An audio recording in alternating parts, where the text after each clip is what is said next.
Hi everybody. Okay, so I am currently in Pasadena, California. I am here working on the Rose Parade. This is my first year here, and it's been a bucket list thing for me forever. And I met a few people that work on the Rose Parade this year, and so they invited me to come. And so I am really bad at documenting like anything that I do, so I'm trying to get better at that. So I'm going to record this video and tell you a little bit about what I did. So today was the first day of the Floral volunteers. There are other volunteers that have been working on the float since last week, the seed crew, and they do the application of all the like dried beans and seeds and dried floral materials on all of the surfaces. So they've been working for quite a while, but this is the first day for all the floral team. We got on site, we got checked in, we got our jackets and our name badges. We all met our team leads. I'm very lucky because I know my team lead. He is actually one of my bosses back home in Arizona, Nick St. Clair. He's amazing. And so I am on his team working on the One Legacy Donate Life float.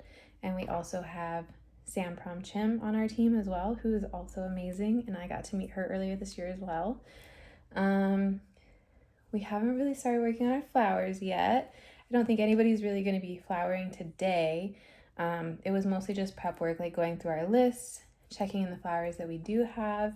Right now we only have like maybe 6 buckets of flowers. We're expecting a lot more. They just haven't gotten here yet. But we did go through and count like the foam that we need. We got some of those chicken wired and prepped so we can pop them onto the float when we're ready. We did a little bit of discussion on the logistics and mechanics of some of it. So I'll include some pictures and some videos of what I did on site as well. But we are working inside a pavilion and a lot of the floats are really tall. So like the back part of our float is hinged and is like at an angle down like this. And there's trees that are going to be upright eventually, but right now they're all laying down. There's like a whole bird laying down. And we have a lot of floral that has to go in that area. So we have to be able to design it. They'll probably, hopefully, raise that up a little bit, but it can't be fully vertical in the space in the pavilion. So we have to make sure that we can design it where it is and that the mechanics will hold up once it gets moved vertically. And we also have to keep in mind that the oasis that it's going into needs to stay wet, or we need to be able to continue to water it so that it stays wet. And like some things are maches, so if it's laying down and you're pouring, it's just gonna pour all out. So we're trying to figure some of that out, coming up with a game plan on that. And we're also coming up with a game plan on what we will be doing tomorrow. Sounds like we will be doing some weaving of some palms, which I theoretically know how to do. I've maybe done a few times, but I am definitely not an expert in that. So I will be learning alongside and probably come home quite the expert. Let's see, what else? I had my first experience with a hog ringer, which I will say is a very interesting alternative to zip ties when it comes to securing chicken wire. I love it, and I'm gonna have to get my own when I get home. But yeah, a little bit about the float. So it's the Donate Life One Legacy float. It's an organ donation organization, and if you can go look up their Instagram, they have some amazing stories.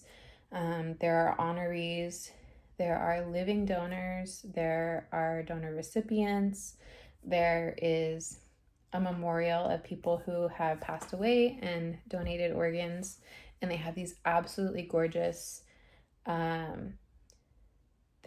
think they're called fluorographs. So they're photographs that they have done in the dried materials that will be on plaques on the float.